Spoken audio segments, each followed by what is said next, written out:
সুপ্রিয় দর্শক, আপনারা দেখছেন এমএসডি ইউটিউব চ্যানেল। চলে আসলাম এইমাত্র পাওয়া আগামীকাল 24 ঘন্টায় খুবই গুরুত্বপূর্ণ ঝড় বৃষ্টি, নিম্নচাপ, মেঘ বৃষ্টি, শিলাবৃষ্টি, কালবৈশাখী ঝড় এবং আবহাওয়ার খবর নিয়ে দর্শক আজকের ভিডিওতে জানিয়ে দেব বাংলাদেশে আবহাওয়া কেমন থাকার সম্ভাবনা রয়েছে এবং আরও জানিয়ে দেব পশ্চিমবঙ্গে আবহাওয়া কেমন থাকার সম্ভাবনা রয়েছে। আগামীকাল 24 ঘন্টা আবহাওয়ার পূর্বাভাসে কী জানিয়েছে আবহাওয়া অধিদপ্তর, আরও জানিয়ে দেব স্যাটেলাইট ওয়েদার অবজারভেশন রাডার অনুযায়ী কেমন থাকার সম্ভাবনা রয়েছে আগামীকাল আপনাদের জেলার আবহাওয়ার পরিস্থিতি। তাই প্রিয় দর্শক, ঝটপটে ভিডিওটিকে লাইক দিয়ে চ্যানেলটিকে সাবস্ক্রাইব করে পাশে থাকা বেল আইকনটি অন করে দিন এবং কমেন্টে জানিয়ে দিন আপনি কোন জেলা থেকে আজকের আমাদের আবহাওয়ার খবরটি দেখছেন এবং এই মুহূর্তে আপনাদের জেলার আবহাওয়ার পরিস্থিতি কেমন। দর্শক, এবার জানিয়ে দিচ্ছি এক নজরে।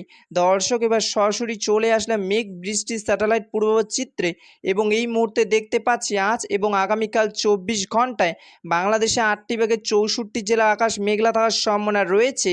আপাতত 24 ঘন্টা বাংলাদেশে পিরোজপুর, ঝালকাঠি, বরগুনা, ফরিদপুর, রাজবাড়ী, গোপালগঞ্জ, মাদারীপুর, সাতক্ষীরা, যশোর, নড়াইল, বগুড়া, ঝিনাইদহ, কুটিয়া, ময়মনসিংহ, জামালপুর, কুমিল্লা, ব্রাহ্মণবাড়িয়া, চাঁদপুর, ফেনী, নোয়াখালী এদিকে বৃষ্টি পড়ার সম্ভাবনা রয়েছে এবং পশ্চিমবঙ্গে আলিপুরদুয়ার, বাঁকুড়া, বীরভূম, জলপাইগুড়ি, ঝাড়গ্রাম, কলকাতা, কালিম্পং, দক্ষিণ 24 পরগনা বৃষ্টি পড়ার সম্ভাবনা রয়েছে।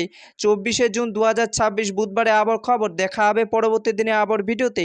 ততক্ষণ পর্যন্ত সুস্থ থাকুন, ভালো থাকুন, ধন্যবাদ।